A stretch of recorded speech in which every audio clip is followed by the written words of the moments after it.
Championships. That's what poker players live for.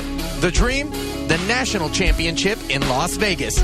Tonight, it's the World Series of Poker East Regional Championship.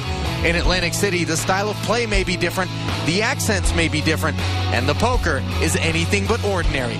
Pros, amateurs, and everyone in between will compete for a shot at $1 million and a gold bracelet.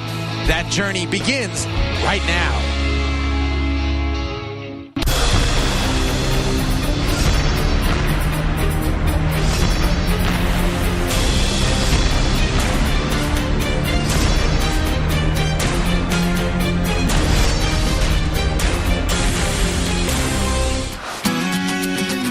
Welcome to Harrah's Atlantic City for final table coverage of the World Series of Poker East Regional Championship. One of the premier properties by the ocean, playing host to a tough Final 9. Hello everyone, Ali Najad along with professional poker player Antonio Esfandiari for the first of 5 consecutive weeks of poker. Some big names navigated rough waters to reach the final table. Ex-derivatives trader Andy Frankenberger, the attorney out of Philadelphia, Todd Terry, professional poker player and World Series of Poker bracelet winner Chris Bell, Micah Raskin, who sings in a rock band in his spare time, and Chris Klodnicki, who incredibly won this event last year. 136 players ponied up $10K a man, and these are the final 9. Chris Klodnicki on top with $759,000. Chris Bell definitely one to watch with $706,000 in second place. The short stacks belong to Andy Frankenberger and Seth Fisher. Nick Mitchell in the black hoodie you see there on the button. Todd Terry in the small blind. Andy Frankenberger in the big. Those blinds are $3,000 and $6,000. The ante is $1,000. Jason Burt under the gun folds. Klodnicki does the same. Time to play some poker. Pocket sevens. You get the feeling Seth Fisher's going to play some poker. Chris. Makes it $15,000 to go. He opens for exactly 2.5x the big blind, which is pretty standard. And a lot of times, the first person to open for a raise at a final table kind of sets the tone as to how much the open is going to be throughout the final table. Ketan Pandya with King-Queen makes the call. And I like this. That's the first hand. He's got King-Queen. He has position. Call, see a flop. Todd Terry lays down in the small blind. Over to Andy Frankenberger. 10-4, over and out. Heads up. All right, we're heads up. We'll say flop. Ketan with position. Ace-high flop. Ketan's got the Broadway draw. 2-7 still the best hand for Seth. Not the best flop, but he's going to lead out and continuation bet most of the time here, I think. And he does for $22,000, which is about 10% of his stack. Gutsy raise from Ketan to $52,000. No, I should have more chips. I like this raise by Pandya. He sensed that Fisher didn't connect and was doing a standard continuation bet. And he went for it. Looking like a pro. He says that this final table is his greatest poker accomplishment. I think that's the first time I've seen you flat a raise, actually. Actually, almost missed the 5 p.m. deadline for the event. He ran out of gas on his way into Atlantic City. How do you like that? True poker DJ. And he still made it. Still made it. Strong. He had about 10 minutes to spare when he bought in. Wow, that's the third hand. I told you I'm folding my way to third place. Wow. Big slake for Seth. He makes it $15,000. Ace-Jack for Chris Bell, who lays down. This is a great spot for Fisher to pick up Ace-King. He just lost the pot. He looks a little beaten. Call. And he's got the same company he had last time so far. 10-9 suited for Ketan. Pandya again, 10-9 suited with position. Pretty standard call. Folded around to Jason Burt. He wants no part of things with King-7. And it's round 2 between these gentlemen. So what? So good luck again, guys. 7-10-5 with a couple of hearts. Not the best flop for Fisher. He checks it. Seems as if perhaps he got a little gun shy on this one. Last time he bet into Pandya, he got raised. This time he might just give up the pot and check fold, or quite possibly go for the check raise all in.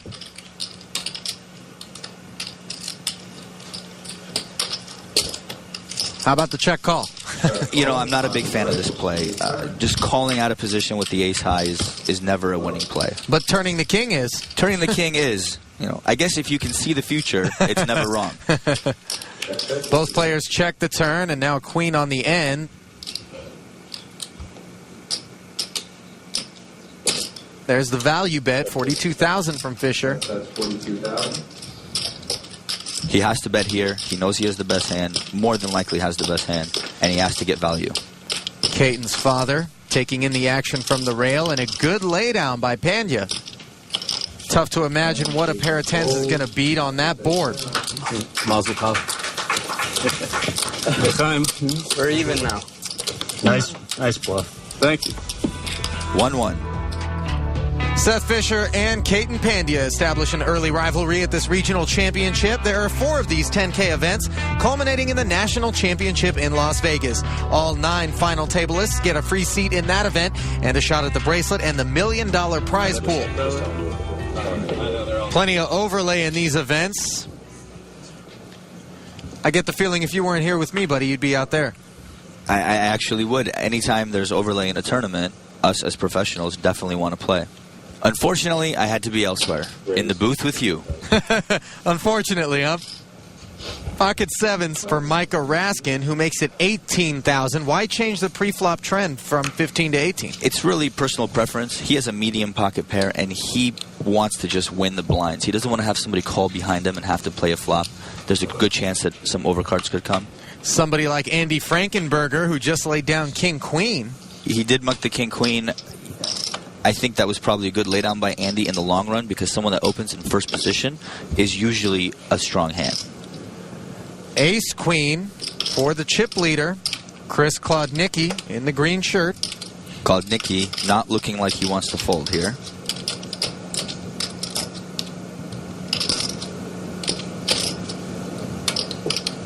But not looking like he wants to raise either. I like calling here. His hand is very disguised. Again, the original raiser was in the first position, so you always have to take that into consideration. He's got the button. He's got chips. Why not take a flop? And he's got company in the form of Chris Bell, who defends his big blind with queen 10 offsuit. Flop is 6 ace jack rainbow. This is a great flop for Klodnicki. He's flopped top pair with a queen kicker. Chris Bell's got the Broadway draw. It's been checked around to Klodnicki, who bets $24,000. A lot of times a good player here with position on the button would take a stab at that flop, hoping that his 2 other opponents missed. And so he bets, but he actually happens to have top pair queen kicker. Chris Bell, thinking that Klodnicki could have nothing and is stabbing at the pot, is calling here, representing a pair of some sort. Micah Raskin lays down.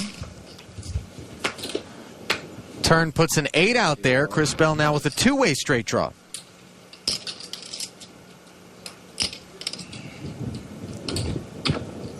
He checks a second time. Klodnicki showing no signs of slowing down, and he's going to bet. Klodnicki's very confident about his hand. Chris Bell just called. He checked the turn. Chris is going to call again, this time $64,000. I'm not a huge fan of this play at this point, because what is he going to do if he misses the river? Which he just did. The jack on the river is actually a phenomenal card for him. He could very well represent that he was calling him down with second pair, and is quite possibly going to lead into him here. He has no other options if he wants to win the hand. He has to bet. That's exactly what he's done, $164,000. Now it's on Chris Klodnicki to decide whether or not he's going to give Chris Bell credit for trips or perhaps a backdoor flush. And he is. Chris Bell bluffs his way to a 406,000 chip pot. That was a great river for him. You want to put me on tilt? Go ahead. Will it put you on tail? Yeah, it will. Wait, you gotta show everyone. Ooh. You gotta show everyone if you show one. He's got to show everybody now. Flip him up. You've gotta show everyone. Flip it. I'm not going to do that any more today. No more bluffing for me, boys. Wait. That might have been good. It's on.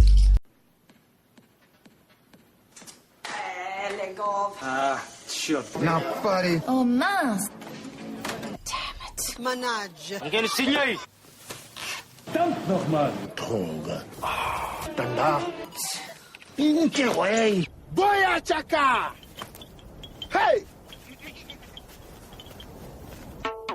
Play for free at the world's largest poker school, partypoker.net. Everyone's playing. Tonight, the center of the poker world is Harrah's Atlantic City. The East Regional Championship final table underway, and so far, the players have come out firing. Usually a final table takes some time to warm up. That not the case here. The boys are gambling. Raise. Todd Terry with ace-10 makes it 20,000 to go. Blinds have moved to 4 and 8,000 with a 1K ante. So this is still 2.5x. Ace-Jack for Andy Frankenberger. This is a tough spot. The Razor Terry opened in the first hole. Frankenberger has ace-jack offsuit. There's a bunch of people behind him. I like this laydown. I'd probably lay down as well. You're not only worried about the original Razor, there's 7 guys left to act behind you. Not impossible for one of them to wake up with a hand. Ace-9 laid down by Chris Bell. Over to Micah Raskin on the button.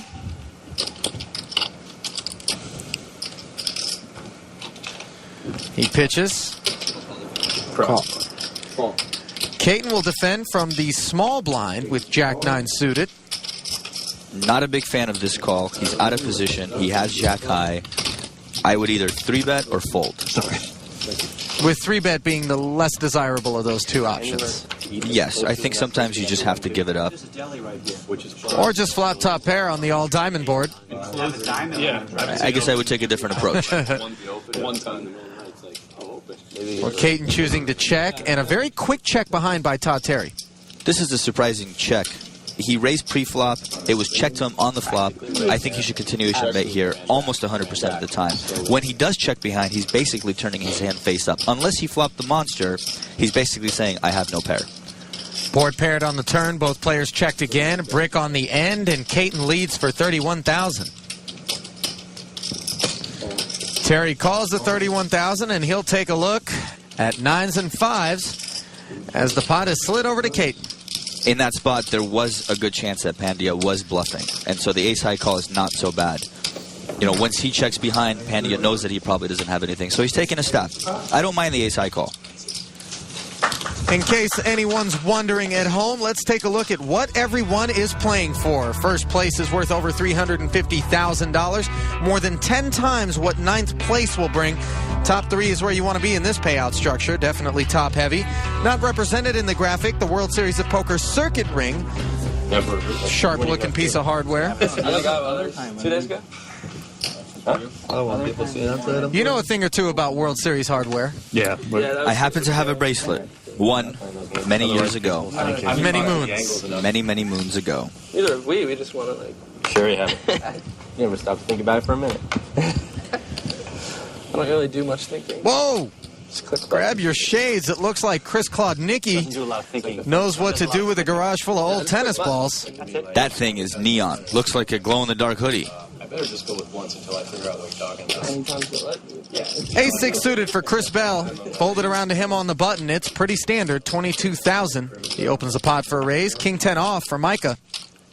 In a way, this is a tough spot to be in for Raskin. He has King-10 offsuit.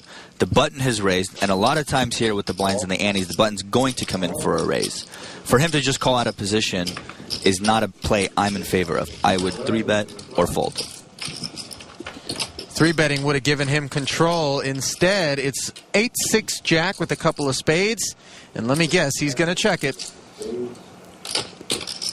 And that's what he does. Chris Bell with bottom pair is going to check behind. You don't want to set yourself up for a check raise. I like the check behind. He's got a pair. He has position.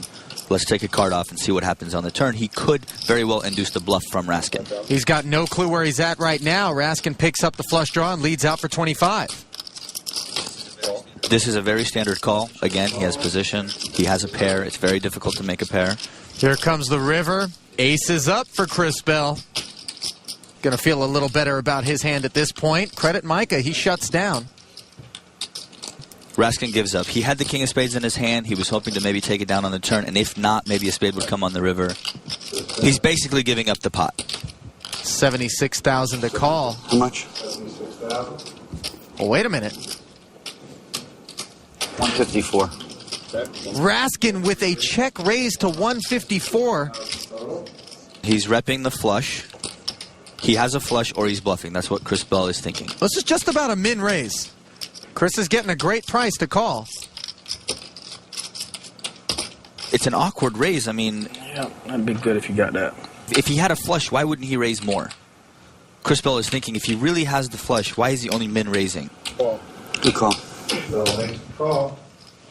Chris makes the call. I didn't like this raise by Raskin one bit. This is an amateur play. It looked really fishy. He's only repping the flush, and why would he raise so little? You get the feeling Micah Raskin isn't going to hang that one up on his wall of fame. Welcome back to Atlantic City, home to the World Series of Poker East Regional Championship. On the East Coast, people are more laid back, and that kind of reflects in their tournament style. I mean, they're normally more passive, and in the West Coast, it's ram and jam, and fire. The East Coast poker player, they don't like to fold very much. I think the West Coast players are generally significantly better than the players out here on the East Coast. I think that's because Vegas and LA are such hot spots for poker, so I think there are just a lot more pros out there than there are out here. You've played a lot on both coasts, partner. What are your thoughts? I find that on both the East and the West Coast, you have great players, and you also have not so great players. It's about, even. Feels like stud players are more prevalent on the East Coast. Now, than that the may West be Coast. true. There are better stud players from the East Coast, but Hold'em players, you find great players from all over the place. Back to the action. Micah Raskin with Queen Jack suited. Makes it 20,000 to go.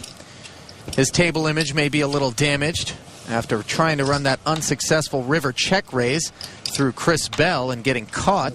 Note that he is in early position, and I'm not saying that I wouldn't play this hand, because when I look at Queen Jack suited, I get a little excited personally myself. Well, how about when you look at two aces? I get a lot more excited. Chris Klodnicki in the small blind. And he's for sure going to re-raise here. I don't see him flatting in the small blind out of position. Make it 60. Not a fan of the slow play pre-flop there?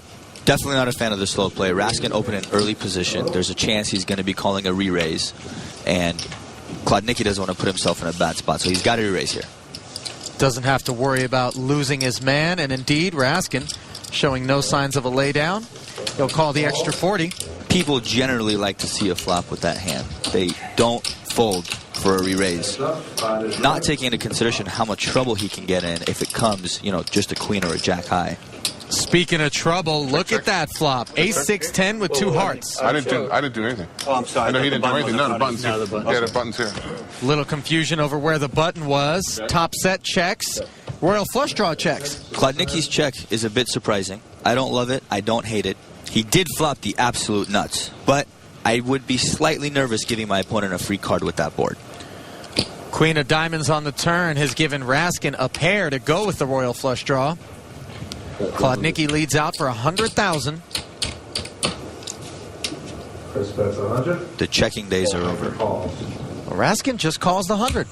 If he raises here, he's only getting called by a better hand. There's a chance that his queen is the best hand, and if his opponent has an ace, he's in big trouble. Deuce of spades about as safe a river card as you could ask for with Klodnicki's hand, and about as bad a river as you could want if you're Raskin. 337 in the middle. Call. Bet and snap call of 135,000. At least think about the hand. He was just frustrated. He had second pair, and he just wanted to see his opponent's hand. He didn't even think about it. What he really wanted to see was a king or a heart. That would have given him a winner.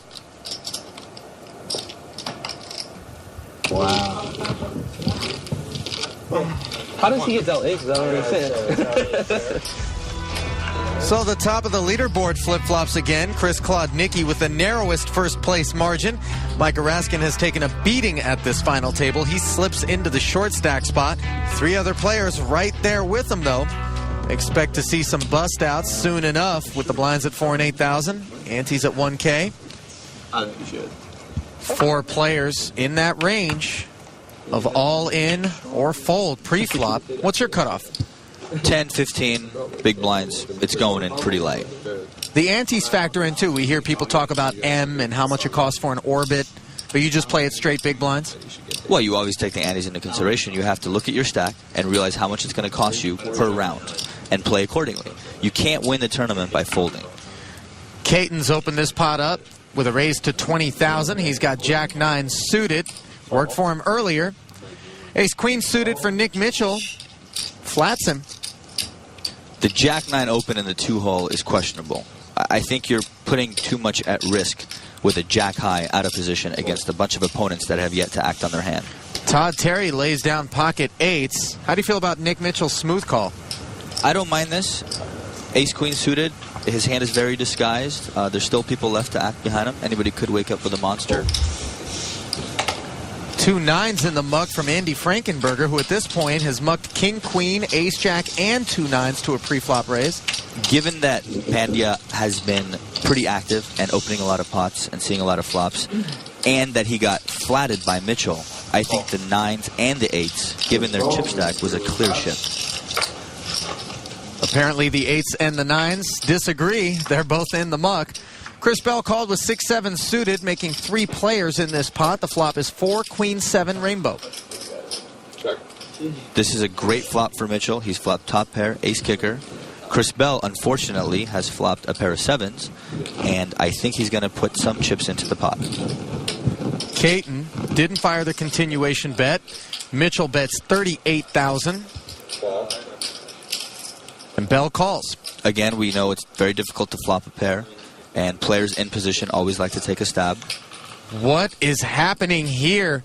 Pandya makes it 110,000, check raising 2 players in this spot. This is a very strong raise. He's really not worried about Bell. No. Bell just called. He knows that Bell doesn't have a monster.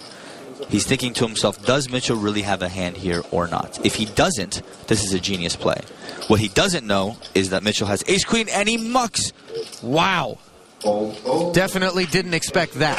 I was not expecting that. It's very difficult to flop top pair ace kicker, and he just mucked it without even thinking about it. I'm going to look like a genius or a massive idiot on TV on that hand.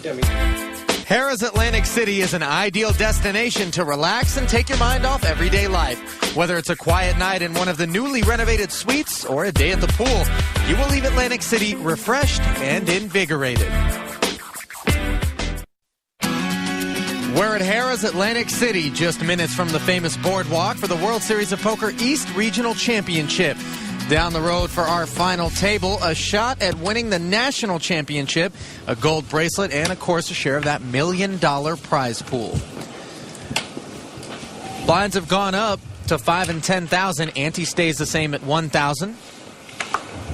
So far, I'm very impressed with Pandya. He's shown a lot of heart and a lot of follow-through.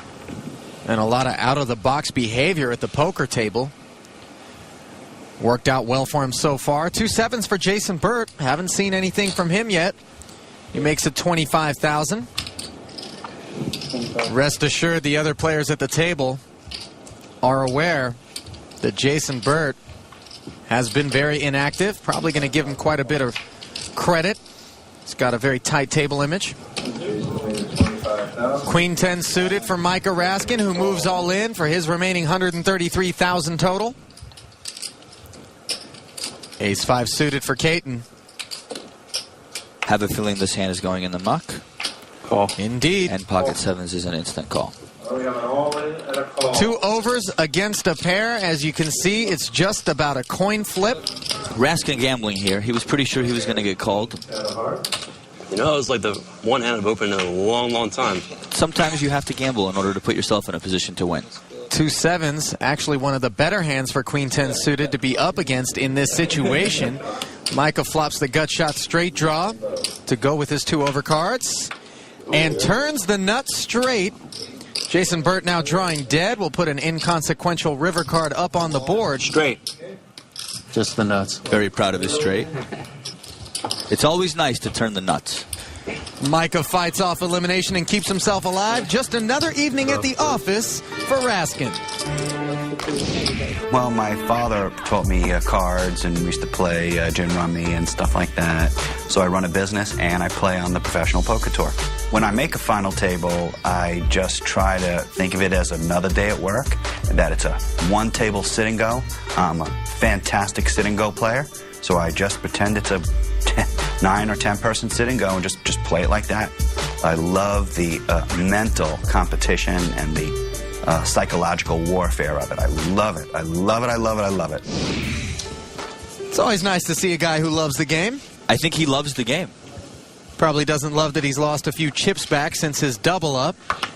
He loves the game. Not to be confused with the singular loves the game. Yes, a double love. Much stronger love. Some napkins hit the muck. And now it's pocket tens for Micah. You think he loves this hand or loves this hand? I think this is a love hand. Singular. Micah's only got about 160,000. Raises to 25. I like this. If he goes all in, there's a good chance that a pair of 7s or a pair of 8s might muck. Whereas if he opens for 25,000, he leaves the door open for someone to potentially come over the top of him. He wants to get all of his chips in the middle. Jason Burt might be feeling the same way with ace-king. What'd you start with? 127. Are you sure about that? That's what he's got, probably. Right now, or? No, I started with 127. No. Micah's actually got more than that. 120.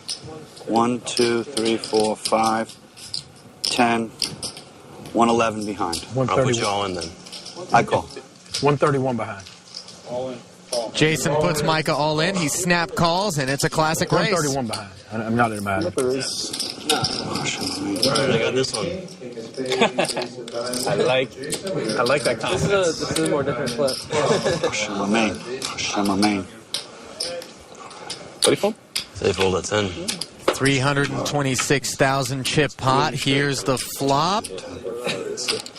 It's a good one for 2 10s. This is a great flop for Raskin. He has the pair of 10s. He also picked up a straight draw just in case his opponent draws out on the turn. Which he does not. Raskin only needs to avoid an ace or a king. And he does. Nice hand, buddy. Thank you.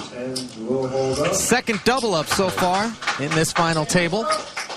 But the first fist bump. Clearly the first fist pump we've seen all night. Raskin's 10s hold up, and his Atlantic City office stays open for now. Welcome back to Harrah's Atlantic City. Still 9-handed here at this East Regional final table. Let's get a look at the leaderboard where the two Chris's continue to run 1 and 2. Keaton Pandya, who has been the most aggressive player, is in third. 6 players with 30 big blinds or less. Either we'll see some serious consolidation or else Bell or Klodnicki will run away with it. Action on Keaton Pandya. 2 queens. Pretty good starting hand. You don't say. You don't say. Pandya more likely to get action with his queens than anyone else, having been the most active player. King Jack offsuit from Nick Mitchell. He'll lay it down. Over to Todd Terry. 4 bubbles. All in. All in. He's all in for 236,000. He mucked this exact hand earlier. Slightly different situation. The blinds are now 6 and 12,000. He's got to get it all in. I call. Caton makes the easy call, and he'll be pleased to be up against pocket 8s. Black queens for Todd Terry standing up. Appears as if he's packing up. Can't blame him. He's in pretty bad shape. 4-1 dog heading to the flop, and he makes a set. That's got to hurt for Pandya. Be seated. Not over yet. Caton can hit a 9 or a queen to make a straight or a set. King isn't going to do it, however. And Todd Terry enjoying a little bit of luck. That's just brutal. You're at the final table. There's so much at stake. You have the overpair and the underpair comes through. It does hurt. Caton and family disappointed with that outcome, as is the rest of the table, no doubt. Of course, everyone's rooting for someone to get out, move up the pay structure, and finish higher. Still 9-handed. Everyone's sticking around. Nobody seems to want to leave. It's not that the stacks aren't short. There's quite a few people who are in that sub-30 blind range, as we pointed out. It's amazing that with this many short stacks, with the amount of chips they have relative to the blinds, that they're still nine-handed. Yeah. Ace-9 offsuit for Seth Fisher.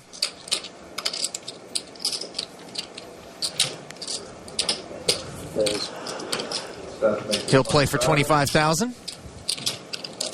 Artwork for Raskin. Makes the call.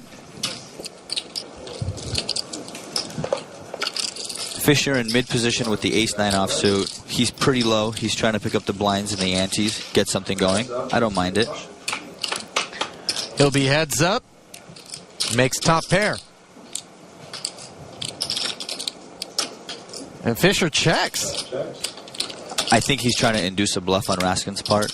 I'm quite certain that he believes his hand is the best hand, and he doesn't want to take Raskin off a potential bluff.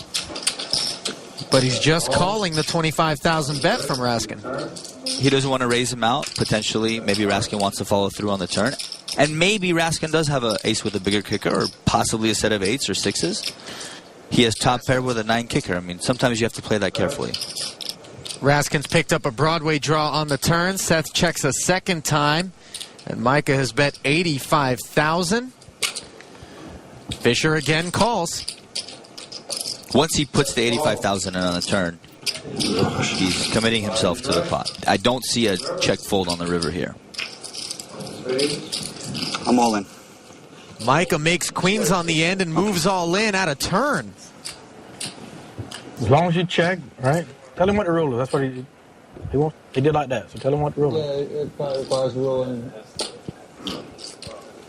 Tournament director John Arthur. If the action doesn't change in front of him and he assumed he was the actor, he assumed you checked, his bet would be binding. Explaining that Micah Raskin's bet is binding. I assumed he checked.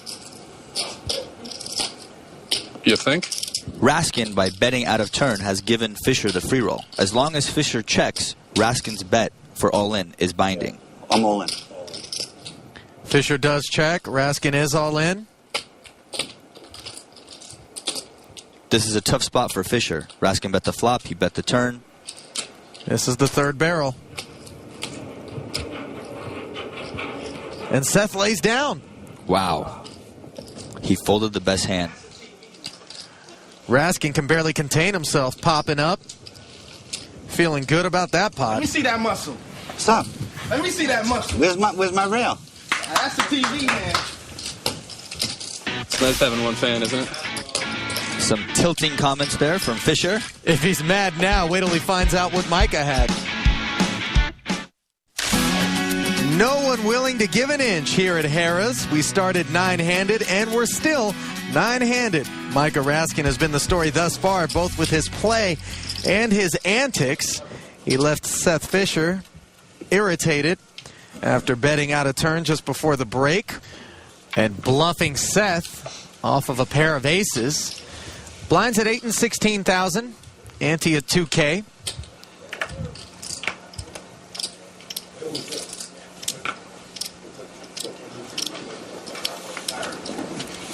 Action folded all the way around to Andy Frankenberger in the cutoff. Andy's been playing very tight. 10-3 won't garner any criticism, though. Jason Burt on the button with a couple of jacks. This will be easier than picking up a bachelor's degree in mechanical engineering from Caltech, which Jason says is the greatest accomplishment of his life. It's a great spot to pick up a couple of jacks. On the button, very disguised. Almost all good poker players will come in for a raise here with a wide range of hands. 35,000 is the number. Klodnicki lays down in the small. Ace-8 suited for Fisher in the big, and he is short-stacked. Fisher is probably going to ship here. Can't imagine him just calling. All in. All in. Call. And indeed, there's the all-in, and there's the call. Jason has jacks, spade, heart. A little better than a 2-1 favorite is Jason Burt with his pocket jacks. Can't blame Fisher for getting in with the worst of it. The hand just plays itself. King high board, all hearts. Not looking good for ace-8. Deuce of clubs on the turn. Seth Fisher drawing to 2 8s and 2 aces. Anything else, and he's going to be the first player eliminated. 3 of diamonds seals his fate.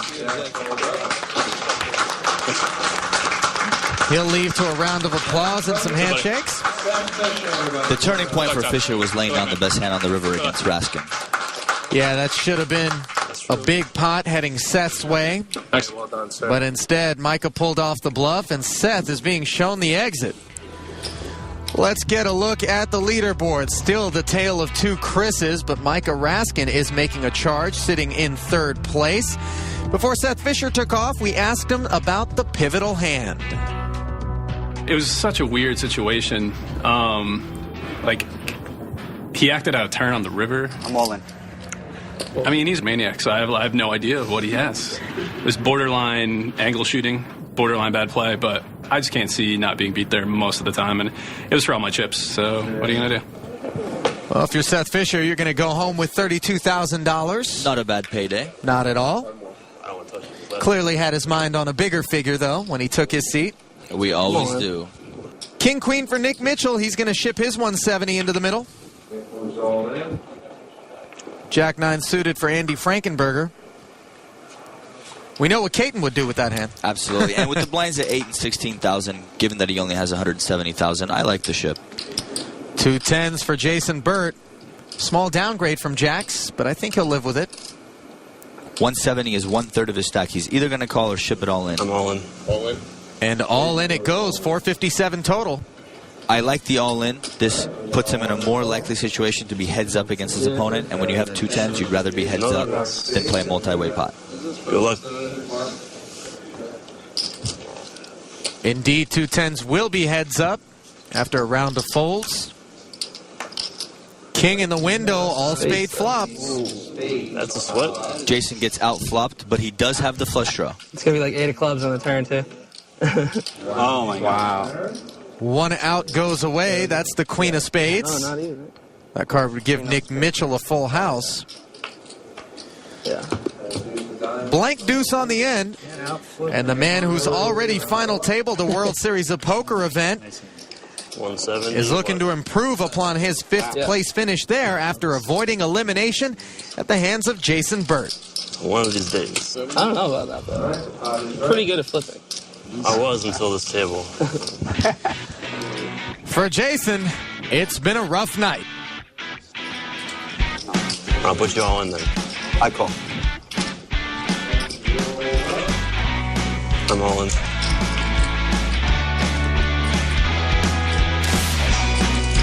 One of these days.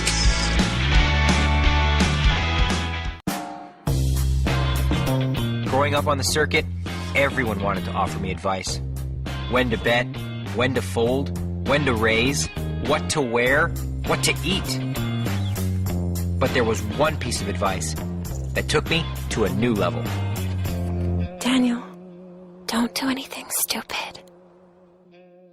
At PokerStars.com, there's a tournament starting every second. Develop your game at the world's largest poker site. Welcome back to the World Series of Poker National Championship presented by AMP Energy. We're inside Harrah's Atlantic City for the East Regional. Ali Najad and Antonio Esfandiari, along with 8 players left in the hunt for the circuit ring. Ace-Jack offsuit for Nick Mitchell, who just picked up a double-up before the break. His King-Queen beating Jason Burt's pocket 10s. And he'll put those chips to use here, raising to 34,000. He is in the 1 hole. Most people in the 1 hole play a little more snug, so the other opponents, seeing that Mitchell opened in the 1 hole, kind of sends off a red flag that perhaps he could have a real hand. King 10 suited for Jason Burt. He'll lay down.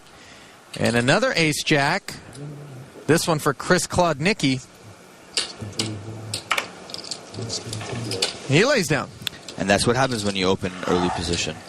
People give you more credit than you deserve.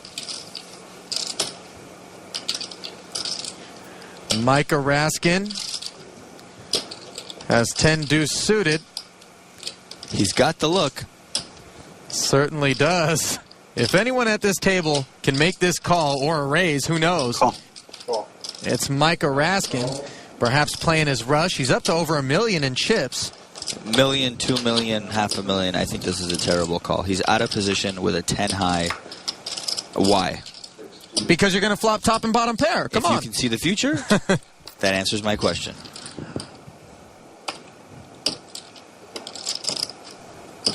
Raskin leads right out for $50,000. I don't mind this at all. A lot of times when you flop a hand, you want to just lead out. Your opponent might think that you're bluffing. Mitchell here could try to represent an overpair by putting in a big raise. Instead, he just calls. Clearly Raskin with a volatile table image, not getting the credit of some of the other players. 3 of spades on the turn. Changes nothing for Nick Mitchell, who is now drawing dead. Mitchell called on the flop hoping that he had the best hand to see what Raskin would do on the turn. Now Raskin comes firing again. I think that Mitchell is probably going to be done with his hand.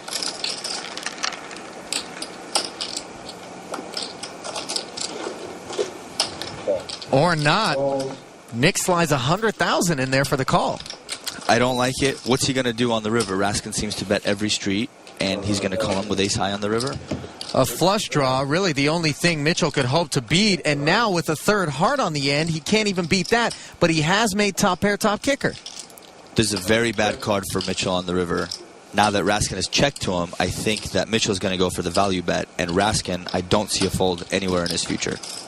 All in. Mitchell moves all in for 241, and Raskin snap calls. Surprise! Wow. Nick Mitchell looks shell-shocked. Not a very happy Mitchell. Again, there. You got it.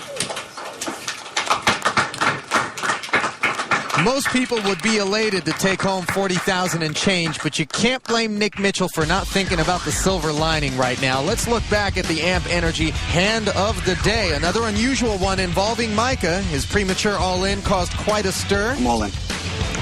This player's first hand. Okay. Eventually, Seth checked. He moved all in. I'm all in.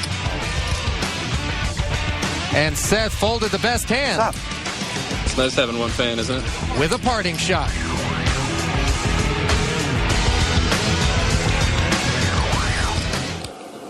Micah Raskin really hasn't looked back since that point in time. Doesn't even have time to rake in all the chips from his last pot before looking at his hand, which is ace-deuce offsuit. 45,000. Folded around to him on the button. He makes it 45,000 to go. He's getting after it. That's the biggest pre-flop raise we've seen with the blinds at 8 and 16,000. Yeah, and a lot of times this is pretty standard. You don't want to call when you have ace-deuce. You just kind of want your opponents to fold. You want to win the blinds and the antes. Caton Pandya drawing a line in the sand for 204,000. I like this ship a lot. He knows that the range for Raskin on the button is very wide, and his ace-5 is probably the best hand. Oh, wow. And he was right. Got one of those. Micah flashes an ace, as does Caton. And that'll have Raskin feeling good about the laydown. What did there, Mike? Nice hand. Nice hand. Caton's got the family excited. Picking up a small pot from Micah Raskin, but that's about the only thing that didn't go right for Micah, who has overtaken the two Chris's and is now the chip leader. Bottom half of the leaderboard has a lot of work left to do.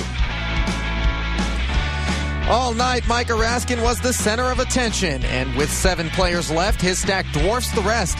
Is the World Series of Poker circuit ring fit for his finger? We'll find out if he can outlast the remaining 6 players. For Antonio Esfandiari, I'm Ali Najad. We'll see you next time from the World Series of Poker National Championship.